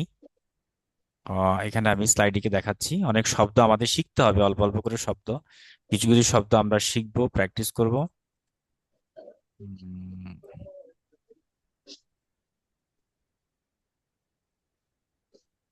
আচ্ছা, প্রথমে কিছু শব্দই দেখাই। আচ্ছা, এখানে আমাদের কিছু বেসিক শব্দ আছে, শব্দগুলো আমরা একটু খেয়াল করব সবাই। এই শব্দগুলোর নোটস আমি দিয়ে দেবো স্লাইড। সেটা হলো যেমন সর্বত্রা, দেখুন, সর্বত্র, সর্বত্র মানে কি? সর্বত্র শব্দের অর্থ হচ্ছে সবখানে বা সব জায়গায়। ঠিক আছে, সবখানে বা সব জায়গায়। হ্যাঁ, যেমন আমরা বলি ঈশ্বরা কুত্র অস্তি, অর্থাৎ ঈশ্বর, ভগবান, গড, আল্লাহ কোথায় রয়েছেন? তাহলে উত্তর হচ্ছে, মানে হি ইজ অমনিপ্রেজেন্ট, আমরা বলি না, তিনি হচ্ছেন সর্বভূতে বিরাজমান। তাহলে যখন বলবো কুত্র অস্তি মানে কোথায় রয়েছেন, উত্তর হবে সর্বত্র অস্তি। হ্যাঁ, আবার যেমন বায়ু, বাতাস, তাহলে বায়ু সর্বত্র, এখানে আমরা কি বলি? বায়ু কুত্র অস্তি, বায়ু কোথায় আছে? বায়ু সর্বত্র অস্তি, বায়ু সব জায়গায় রয়েছে। বায়ু মানে বাতাস। ওকে। তো আচ্ছা, এখন আমরা এখানে বলতে আমরা পৃথিবীর কথাই বলছি, পৃথিবীর বায়ু সব জায়গায় রয়েছে, আবার মহাশূন্যে বায়ু নাই, সেখানে হচ্ছে শূন্যতা, শূন্যতা রয়েছে। আচ্ছা, এখন আত্র শব্দের অর্থ কি? আত্র মানে হচ্ছে এখানে, আত্র মানে হচ্ছে এখানে। এই শব্দগুলো কিন্তু আপনাদের একটু শিখতে হবে, তবে এগুলো বাংলার সাথে মিল আছে বিধায় আপনার শিখতে এটা কঠিন কিছু হবে না, সহজ হবে। আত্র মানে হচ্ছে এখানে, অত্রই অস্তি। হুম, যেমন ভবান কুত্রয় অস্তি, আপনি কোথায় আছেন? তখন আপনি বলবেন অহম অত্রয় অস্তি, আমি এখানে আছি। অত্র মানে হচ্ছে এইখানে। তত্র মানে হচ্ছে কি? কোথায়, মানে সেখানে। তত্র মানে হচ্ছে সেখানে। যেমন পুস্তকম কুত্রয় অস্তি, বই কোথায় রয়েছে? বই, পুস্তকম তত্রয় অস্তি, বই সেখানে রয়েছে। আর কুত্র মানে হচ্ছে কোথায়। দেখুন, প্রত্যেকটা শব্দ বাংলা শব্দের সাথে অনেক মিল। কুত্র মানে হচ্ছে কোথায়। আচ্ছা, আপনি যদি বলেন না এখানেও নাই সেখানেও নাই, অন্য কোথাও আছে, তাহলে সেক্ষেত্রে আমরা বলবো অন্যত্র অস্তি, অন্যত্র। উচ্চারণ করতে হবে অন্যত্র। আমি কিন্তু এখনো লেটার শিখাইনি আপনাদেরকে, আপনাদেরকে শব্দগুলো জাস্ট একটু পরিচয় করে দিচ্ছি, যে এরকম শব্দগুলো আমরা শিখতে যাচ্ছি। হ্যাঁ, আবার এখানে দেবনাগরী তো লেখা আছে, এটা আবার ভয় পাবেন না, দেবনাগরীও তো শেখাবো। শুধু শব্দগুলো একটু জেনে রাখুন, বাংলা সহ দেওয়া আছে, ইংরেজি সহ দেওয়া আছে, যে যেভাবে পারে। অন্যত্র মানে হচ্ছে অন্যথা, অন্যত্র আর কি, এলসওয়্যার। আচ্ছা, বইগুলো একত্রে আছে, তাহলে কি বলবো আমরা? একত্রা, একত্রা। ঠিক আছে, একত্র মানে হচ্ছে একসাথে বা একত্রে। কহ মানে আমরা পড়ে ফেলেছি, কহ মানে হচ্ছে কে। বিশেষ করে পুরুষের ক্ষেত্রে, আর নারীদের ক্ষেত্রে হবে কা। ঠিক আছে। আর আরেকটি শব্দ শিখবো, স্বাগতম। স্বাগতম মানে হচ্ছে স্বাগতম, ওয়েলকাম। ওকে। আচ্ছা, আমরা বাকি শব্দ এখন আর পড়ছি না, আমরা শুধু এই শব্দগুলোই একটু দেখব। হ্যাঁ, আমি যেখানে এই সার্কেল মানে বক্স করে দিচ্ছি, এই শব্দগুলো আপনি একটু ফোকাস দিন। ঠিক আছে, আমাকে এখন এই শব্দগুলো এক একজন উচ্চারণ করে শোনাবেন সবাই, এক একজন করে, প্রথমে একজন বলেন, কে বলবেন?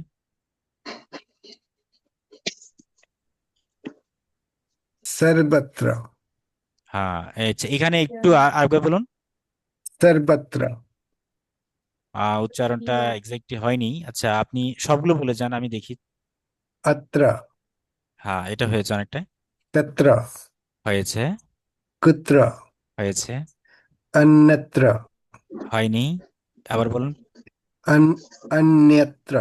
একদম, এখন হয়েছে, অন্যত্র হবে, অন্যত্র। अन्यत्र। তারপর एकत्र। একত্র, হ্যাঁ, গুড, সমীচীন। বলুন পরে। का। কাহা, কাহা বলতে হবে, কাহা। कः। कः।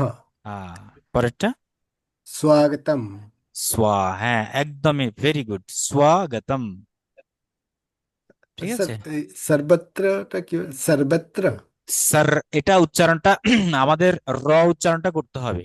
সংস্কৃতে, হিন্দিতে, বাংলা কিন্তু র উচ্চারণটা স্পষ্টভাবে হয়। আপনার জিহ্বা ভাইব্রেট হবে, ভাইব্রেট, উচ্চারণ করতে सर्वत्र। হবে স্যার। আচ্ছা। সর্বত্র, সর্বত্র। আমাদের একটা এই যে শান্তিপাঠ একটা মন্ত্র আছে না, যে সর্বে সর্বে ভবন্তু সুখিনঃ, সর্বে সন্তু নিরাময়া। ঠিক আছে, এই সর, সর, সর শব্দ উচ্চারণ করতে হবে, সর্বত্র। বায়ু কুত্র অস্তি, বায়ু সর্বত্র অস্তি। ঠিক আছে। ঈশ্বর কুত্র অস্তি, ঈশ্বর সর্বত্র অস্তি, সর্বত্র। ঠিক আছে। सर्वत्र। ঠিক আছে। হয়েছে অনেকটা, অনেক দারুণ, দারুণ, পারফেক্ট, একদম খুব চমৎকার হয়েছে। তো রাকশিদ বলেছেন, এবার কে বলবেন নেক্সট, পরবর্তীতে? सर्वत्र। सर्वत्र। সর্বত্র, গুড। তারপর अत्र। আত্রা, এখানে। तत्र। তত্র মানে সেখানে, হ্যাঁ। कुत्र। কুত্র, কোথায়। अन्यत्र। অন্যা, এটা উচ্চারণ হবে অন্যা। अन्य। অন্যত্র। अन्यत्र হ্যাঁ, অন্যত্র। एकत्र একত্র, একত্র না, একত্র। एक एकत्र হুম। নেক্সট। कः কাহা। গুড। स्वागतम् স্বাগতম।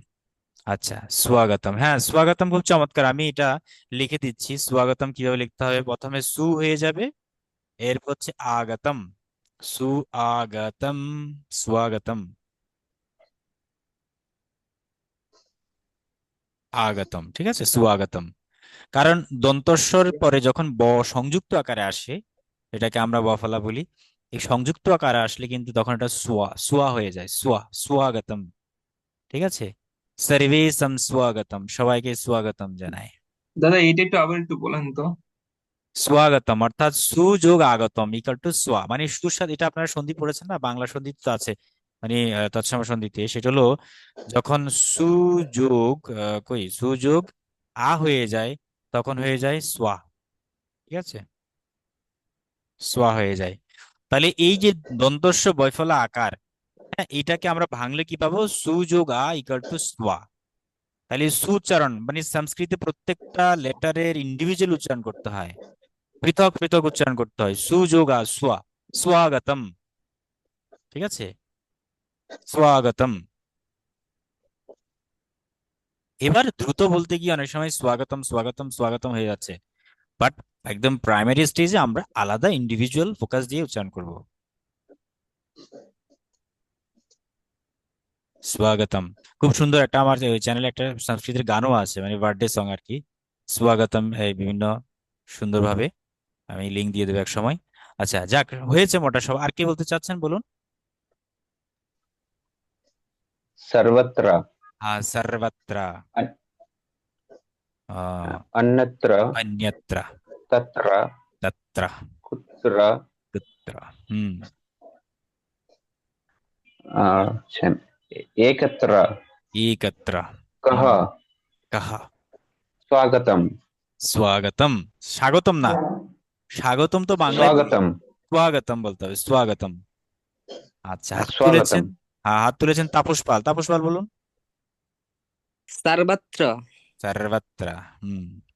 अत्र আচ্ছা, तत्र তত্র, कुत्र কুত্র, अन्यत्य অন্যত্র, अन्यत्य অন্যত্র। হুম। হুম। कः কাহা, রাইট। আচ্ছা, ভেরি গুড, চমৎকার, বহু সমীচীন, स्वा- খুব সুন্দর হয়েছে। स्वागतम् স্বাগতম। তামান্না, তামান্না আছেন? তামান্না বলুন তো। আহ, হ্যালো স্যার, শুনতে পাচ্ছেন? হ্যাঁ হ্যাঁ হ্যাঁ, বলুন বলুন, আপনি বলে যান। হ্যালো, জি। স্যার নমস্কার, আমি বলছি সর্বত্র,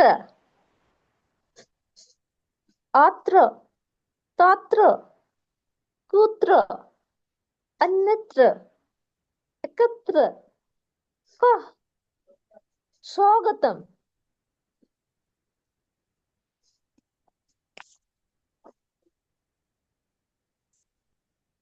Okay, okay. হ্যাঁ হ্যাঁ, বলুন হ্যালো এবার।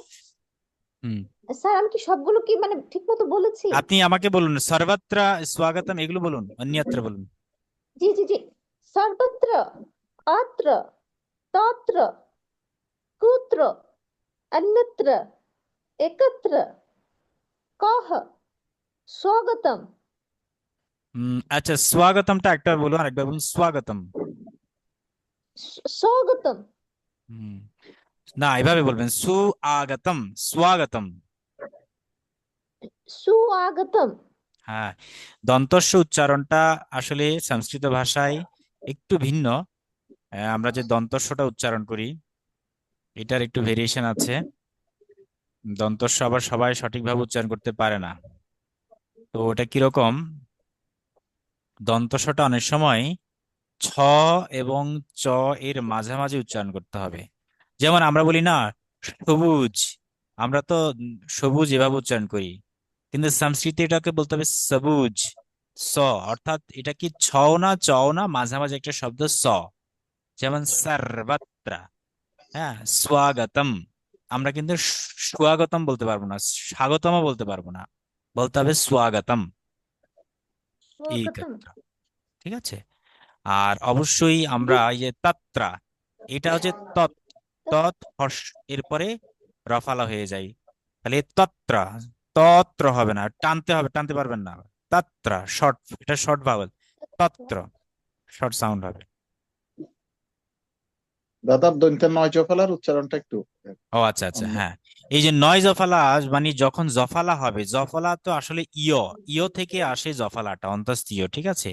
তাহলে নিয়, এই যেমন নিয়া, তাহলে কি এটা হবে নিয়, অর্থাৎ দন্তন রস্বইকার, কি বলে, রস্বই এবং অন্তস্থ, ঠিক আছে, ইয়,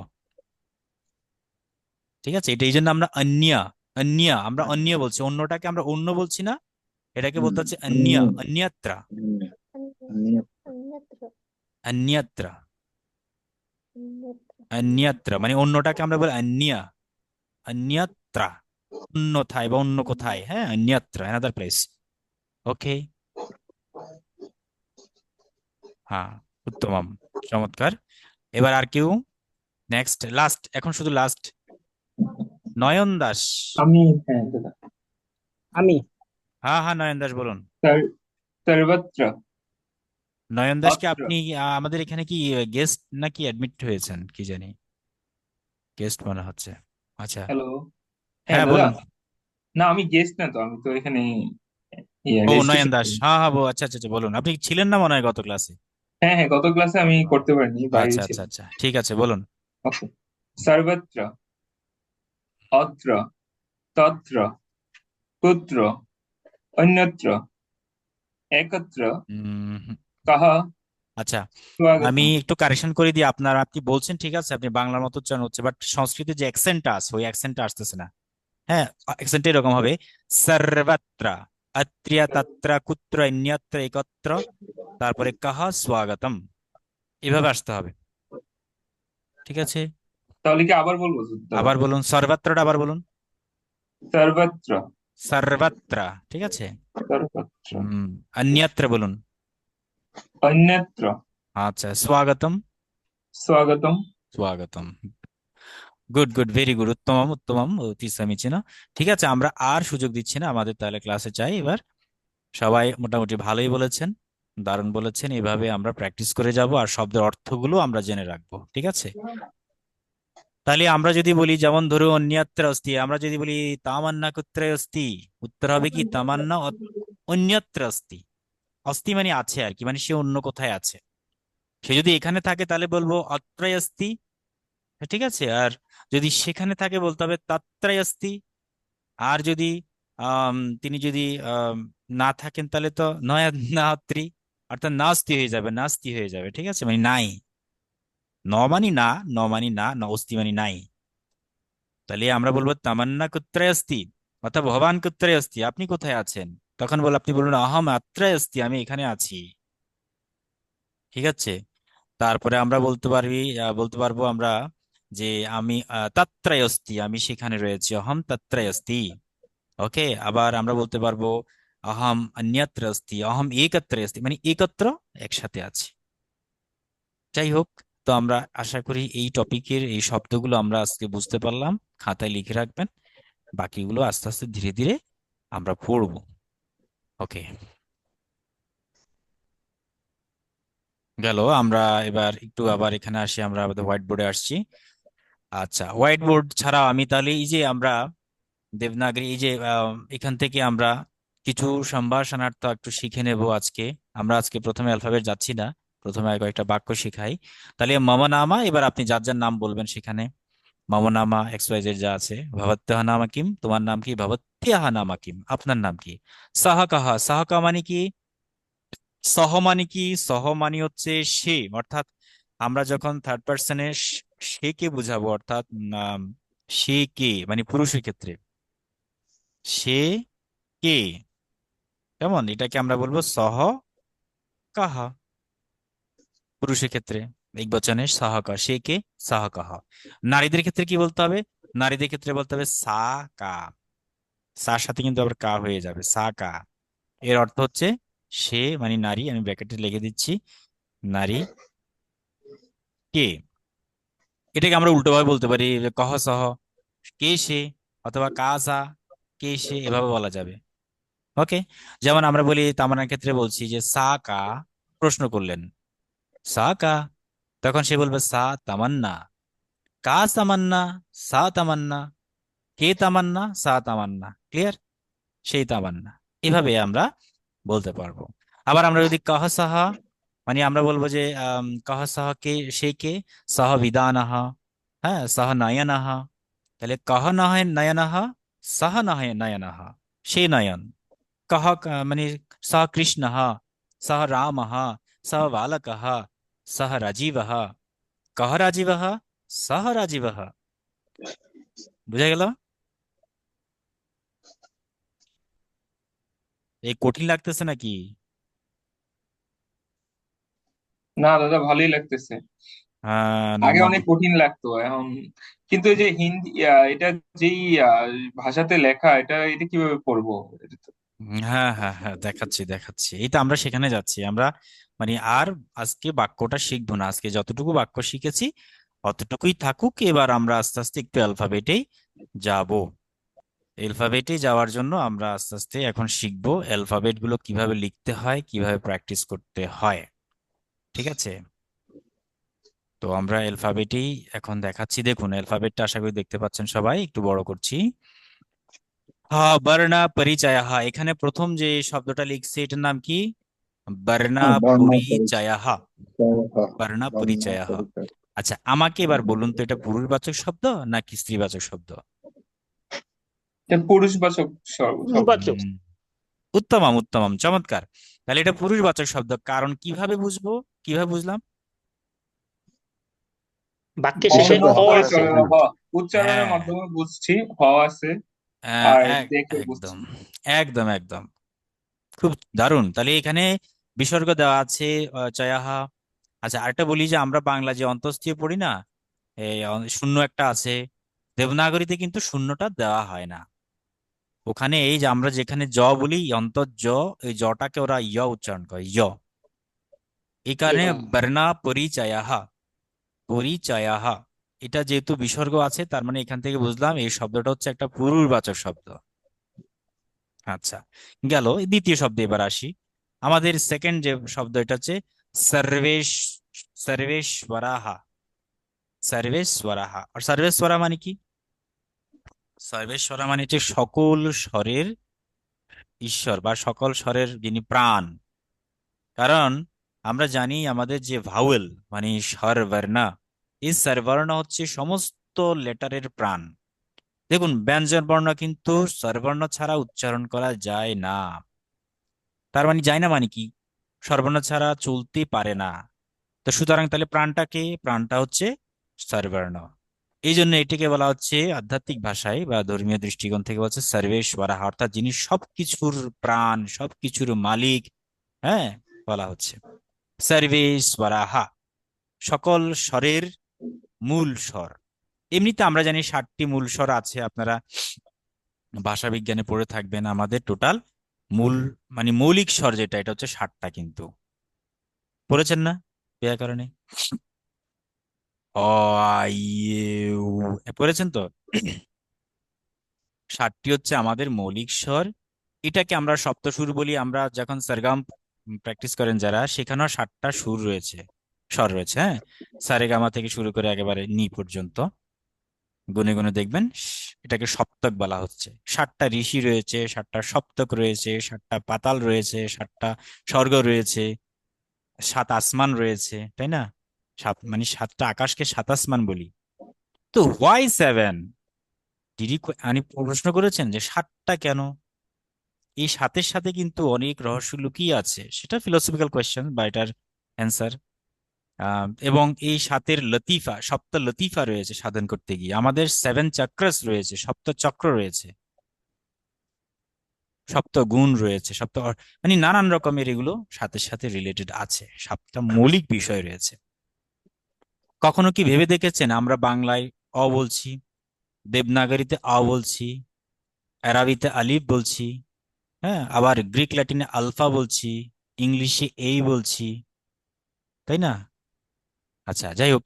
তো এরকম প্রত্যেকটা ভাষার ফার্স্ট যে লেটার, প্রথম এটা লেটারটা ভাওয়েল। এটা দাদা আমি একটু ডিস্টার্ব করলাম, মানে এই সেভেনের ইয়াটা কি, মানে এটা কোনো মিনিং আছে কি মানে?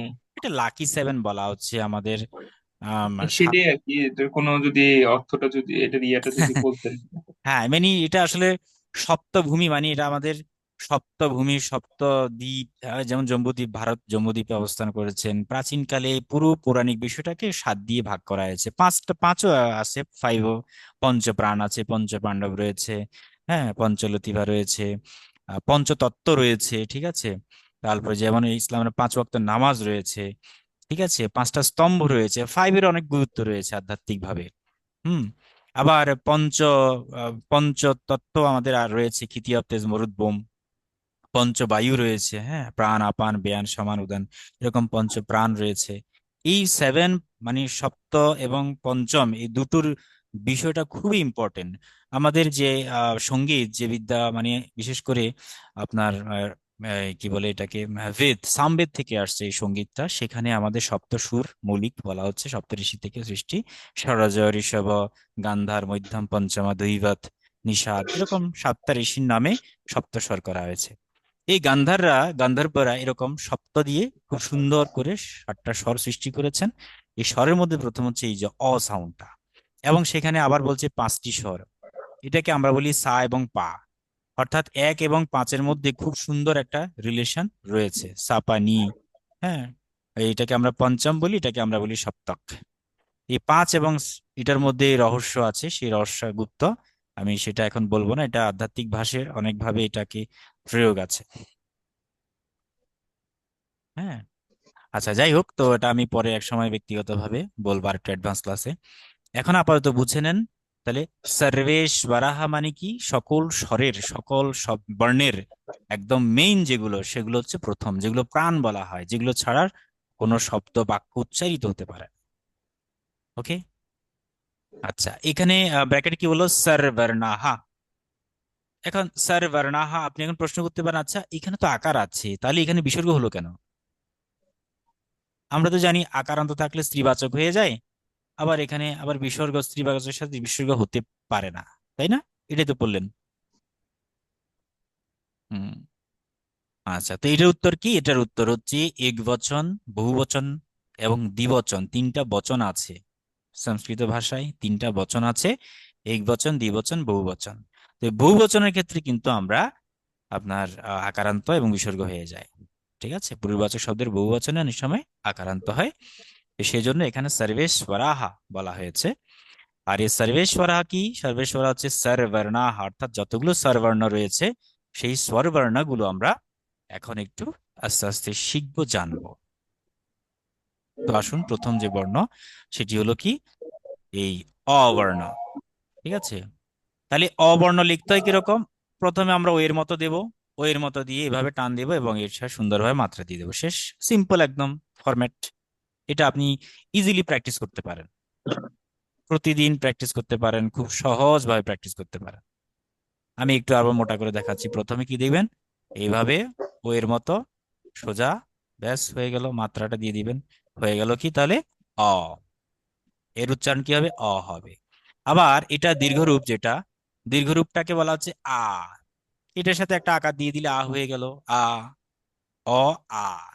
তাহলে অটাকে আমরা শর্ট ভাবে উচ্চারণ করব, আর আটাকে দীর্ঘ ভাবে উচ্চারণ করব, অ, আ। ঠিক আছে, গেল। আচ্ছা, ইটাকে আমরা কিভাবে উচ্চারণ করব? তো ইটা লেখার জন্য নিয়ম কি? প্রথমে আমরা মাত্রা দেব, মাত্রা দেওয়ার পর এখান থেকে ধীরে ধীরে নামবো, তারপর এই যে হয়ে গেল, এটা হচ্ছে ই। এটা আমরা মানে ই বলতে দীর্ঘ না, ই বলবো, ই। ঠিক আছে, এটা হলো ই। আর এটার উপরে যখন একটা এভাবে মাথা বের হবে তখন হয়ে যাবে ই। তাহলে একটা হচ্ছে ই, একটা হচ্ছে ই, একটা হচ্ছে হর্ষ এবং একটা হচ্ছে দীর্ঘ। আবার দেখাচ্ছি কিভাবে প্রথমে মাত্রা দেব, এই দেব, এই হয়ে গেল সুন্দরভাবে ই। আর উপর দিয়ে যখন এভাবে একটা মাথা ঝুঁটি বের হবে তখন হয়ে যাবে ই, দীর্ঘ, দীর্ঘরূপ। মানে এগুলো ব্রাহ্মী লিপি, এগুলো থেকে তো বাংলায় এই যে ইকা দেখছেন, এগুলোর সাথে অনেক মিল আছে। হ্যাঁ, অনেকগুলো ফন্ট কিভাবে আসছে, এগুলো আদি রূপ। বোঝা গেল এতটুকু?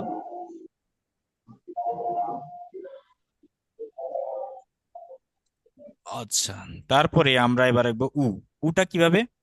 উটাও খুব সহজ। উটা একটু লিখে দিচ্ছি।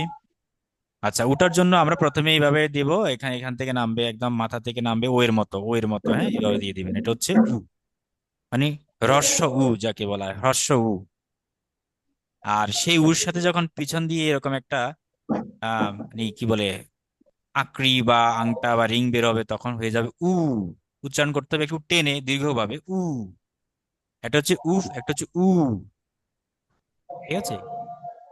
এগুলো খুব সহজ, আবার দেখাচ্ছি সুন্দরভাবে এভাবে। বাস হয়ে গেল গেল। এবার যেটা মানে একটু কঠিন সেটা হচ্ছে এই যে অর্থাৎ এই রিটাকে লেখাটা একটু কঠিন মনে হতে পারে।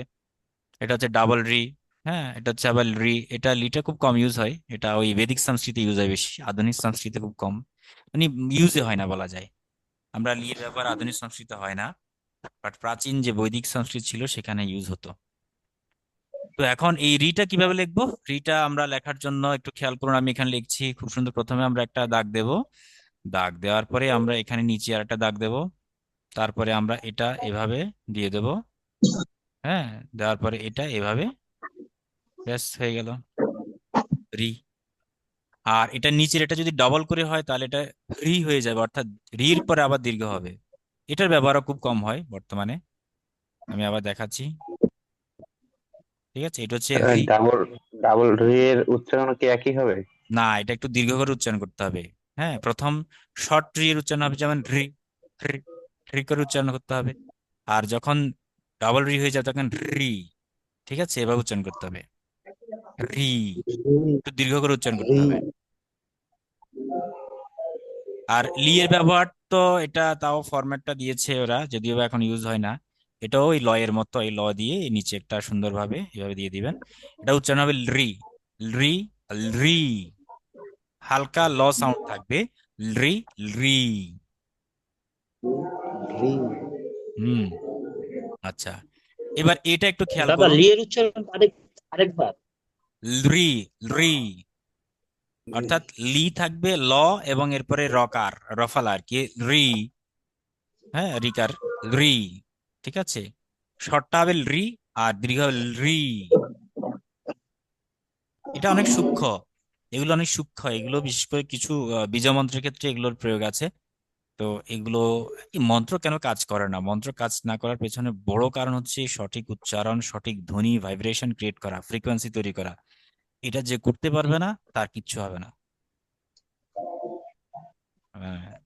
আচ্ছা, গেল। এবার ওইটা দেখেন একটু, আমরা এটা দেখলাম, এটা কিরকম, এটা আবার লেখাচ্ছি, আমি নিজে লিখে দেখাচ্ছি। প্রথমে একটা দাগ দেব, এরপর দিলাম, এরপর শেষ হয়ে গেল।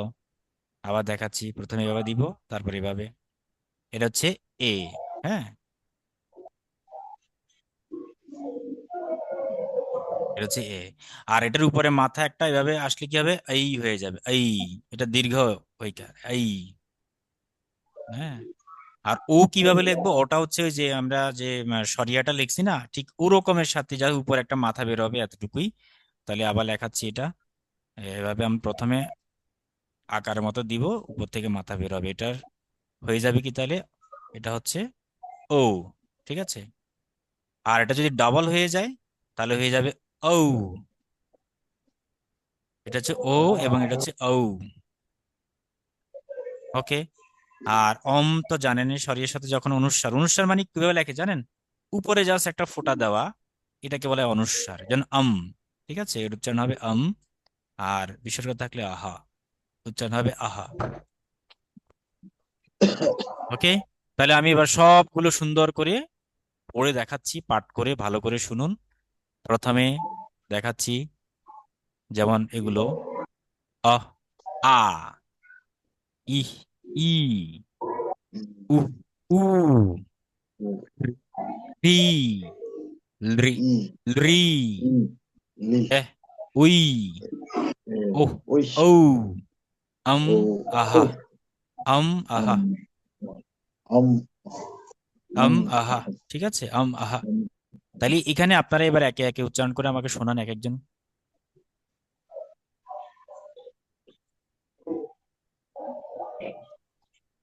অ আ ই ই ও ও লি লি এ ওই ও ও অং অ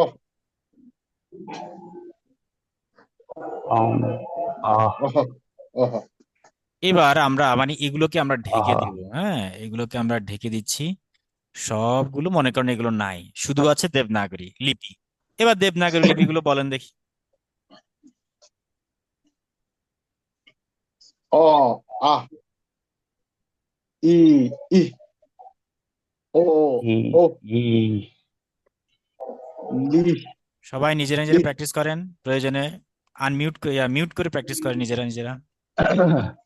অ ও ও আ ই আহ ই ই উ উ ও ও রি রি লি ই লি লি লি লি লি এ ওই ওই ও ও ও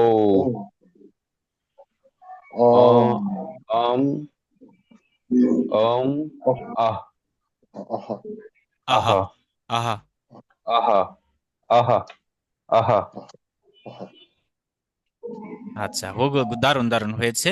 তাহলে আমরা এই কয়েকটা বিষয় আমরা বেশি উচ্চারণ করব, সেটাতে রি, রি কিভাবে জাস্ট জিহ্বার সাথে ভাইব্রেট হবে, রি, রি, রি উচ্চারণ করতে হবে, রি, ঠিক আছে। আর দীর্ঘ রিকার হলে রি, ঋষি, যেমন ঋষি, ঠিক আছে। ঋষি আমরা ঋষি বানান, রি উচ্চারণ করতে হবে, ঋষি। ঋষি আর শর্ট রি হচ্ছে রি, রি, রি রি, রি ঠিক আছে। রি হ্যাঁ, আর রি, রি। তারপরে দেখুন আহা, অম এই দুটো আহা হচ্ছে আহা, অম আহা আহা। ও ও তামান্না বলুন তো।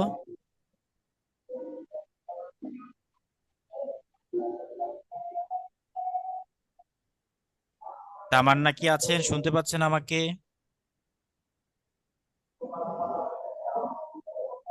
সর্বেশ্বরঃ। হ্যালো হ্যাঁ বলুন, হ্যালো উচ্চারণ করুন। আমি কি শুরু করব? হ্যাঁ হ্যাঁ। ও আ ই ই উ উ রি রি লি লি না, এ রি হচ্ছে না, রিও হচ্ছে না, লিও হচ্ছে না। ও রি রি লি আপনার ওয়েট ওয়েট একটু অপেক্ষা করুন, আপনার তো জিহ্বার ডগাটা কাঁপছে না। জিহ্বার ডগাটা কাঁপতে হবে, ভাইব্রেট করতে হবে। জি কারণ আমরা বলি যে জিহ্বার ডগাটা খুব গুরুত্বপূর্ণ। এই ডগা জিহ্বাকে বলে, মানে শাস্ত্রে বলা হয়েছে মা সরস্বতী নিজেই জিহ্বার থাকেন। কেমন জিহ্বা এবং জিব্রাইল উনি এগুলো জিহ্বার মধ্যে থাকে। অর্থাৎ আমাদের মুখ দিয়ে যখন উচ্চারিত হয় সেটা কিন্তু এই জিহ্বা। যার জিহ্বা নাই সে তো কথা বলতে পারবে না। এই জন্য জিহ্বাকে সাধন করতে হয়। সেই সাধন করার জন্য কি হয়, জিহ্বা এমন একটা মানে আমাদের অঙ্গ, সেই বিভিন্ন পরিস্থিতিতে বিভিন্ন রকমের শেপ নিতে পারে, কখনো বাঁকা, কখনো ফুলা, কখনো চ্যাপ্টা চিকন। মানে খুব এটা অদ্ভুত একটা শক্তিশালী একটা অর্গান বলা হয় এটা। এই জিহ্বার ডগাটাকে ভাইব্রেট করতে হবে।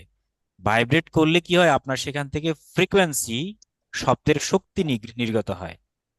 তাহলে আপনি ফ্রি যখন উচ্চারণ করবেন তখন এই ফ্রির মাধ্যমে ডগাটা একটু একটু কাঁপবে। আবার বলুন। রি রি হ্যাঁ, এই যে এখন একটু একটু আসতেছে, ফ্রি, ফ্রি, ফ্রি, ফ্রি। রি রি ক্লোজ, দেখুন আমরা ক্লোজ করছি, ফ্রি, ফ্রি, ফ্রি, ফ্রি।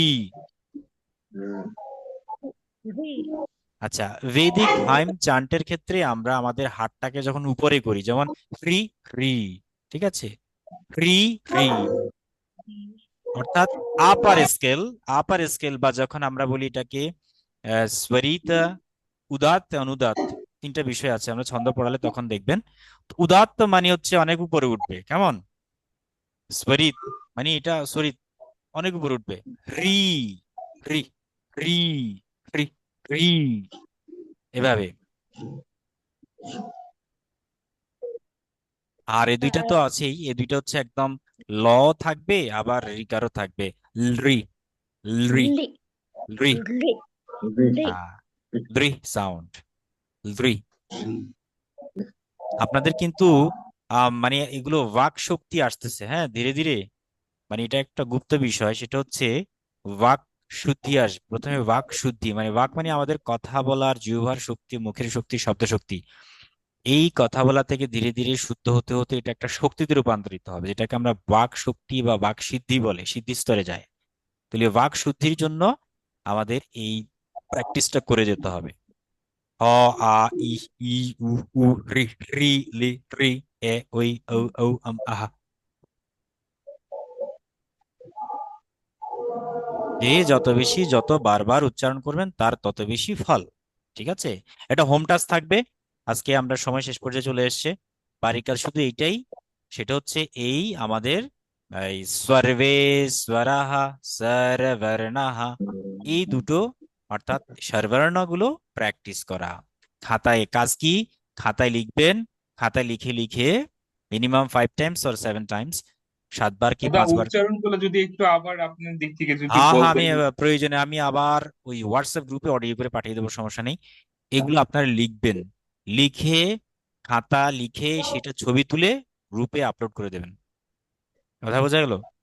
তাহলে আমরা বুঝতে পারবো যে আপনি বাড়ির কাজ করেছেন, গৃহকার্যম করেছেন। ওকে। আর গৃহ কাজ না করলে কিন্তু শিখতে পারবেন না, বারবার বলছি। মানে আমাদের এগুলো না করলে আসলে কিছুই বুঝতে পারবেন না। আর যখন করবেন 3 মাস 6 মাস পরে, 1 বছর পরে আপনার ভিতর অনেক পরিবর্তন আসবে। অর্থাৎ আপনার ভাষা, সংযত এবং অনেক কিছু, অনেক পরিবর্তন আসবে। এগুলো একটা শক্তি, এটাকে শব্দ শক্তি বলে। একটা শব্দ একটা বাস্তবতা সৃষ্টি করে। ঠিক আছে, তো এগুলো আমি কি কি বললাম, তাহলে বাড়ির কাজটা কি দিলাম? সেটা হচ্ছে আমাদের যে দেবনাগরী লিপিতে সর্বর্ণ যেগুলো রয়েছে, সর্বর্ণাহা, এটা বহুবচন, একবচন না, বহুবচন যেহেতু অনেকগুলো। সর্বর্ণাহা সেগুলো আপনারা লিখবেন দেখে দেখে, এবং না বুঝলে আমার গ্রুপে জানাবেন। আমি অডিওটা আবার গ্রুপে আমি দিয়ে দেবো রেকর্ড করে, সেটা দাদা দেখে ওই দেখে। লেখাটা আর একটু ওই হোয়াটসঅ্যাপ গ্রুপে আপনি লেখাটা আবার একটু করে দিবেন আর কি। হ্যাঁ হ্যাঁ হ্যাঁ, লেখে দেবো, আপনি হোয়াটসঅ্যাপ সমস্যা নেই, গ্রুপে সমস্যা দিলে নেই। মানে কিভাবে লিখতেছেন তাহলে ওটা আমরা দেখে অনুকরণ করতে হ্যাঁ হ্যাঁ পারবো আর হ্যাঁ কি। হ্যাঁ, সমস্যা নেই, আবার দিয়ে দেবো প্রয়োজনে। ওকে, কোনো ব্যাপার না। দাদা আরেকটা হলো, তো মানে সর্বর্ণ যদি একটা কোনো পিডিএফ যদি দিয়ে দিতেন তাহলে হয়তো দেখে লিখতে সুবিধা হতো। এখন তো স্ক্রিনশট নিয়ে করতে হচ্ছে, অথবা দেখে লেখার জন্য সুবিধা কোনো হতো আর কি। চিন্তা করবেন না, চিন্তা মাস্তু কোনো কিছু দরকার নেই, সব দেবো, সব দেবো। পিডিএফ বলুন, ছবি বলুন, ভিডিও রেকর্ড, অডিও যা আছে সব গ্রুপে দেওয়া হবে। শেখার জন্য যা যা প্রয়োজন সবই দেবো। ঠিক আছে, আচ্ছা, এটা নিয়ে কোনো টেনশনের কারণ নেই। শুধুমাত্র লেগে থাকুন, তাহলে বাক্যগুলো চর্চা করুন। তাহলে আমি বলছি, বলেন তো, ভবতঃ নাম কিম, উচ্চারণ উত্তর কি হবে? মম নাম তাপ। তাপসহ। কহ তাপসহ। অহং হ্যাঁ, কহ মানে হচ্ছে কে, কহ তাপসহ, কে তাপসহ। উত্তর হবে সে তাপস, সহ তাপসহ, তাপস। সহ তাপস। আর তামান্নার ক্ষেত্রে কি হবে?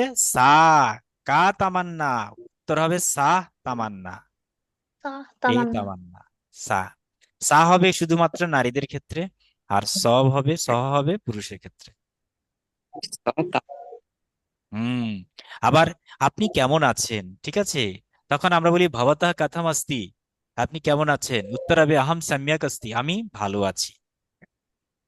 ভবান কুত্র বসতি, আপনি কোথায় বাস করেন? তখন বলো আহম অত্র বসতি, অথবা আহম আমি এখানে, সরি, আহম অত্র अस्ति, আমি এখানে আছি। হ্যাঁ, আহম অন্যত্র अस्ति, আমি অন্য কোথাও আছি।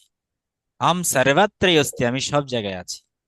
ঠিক আছে, অহম নাস্তি, আমি নেই। ন অস্তি মানে নাই, ন অস্তি মানে নাই, তাহলে নাস্তি মানে নাই। আহম নাস্তি মানে আমি নেই। ঠিক আছে।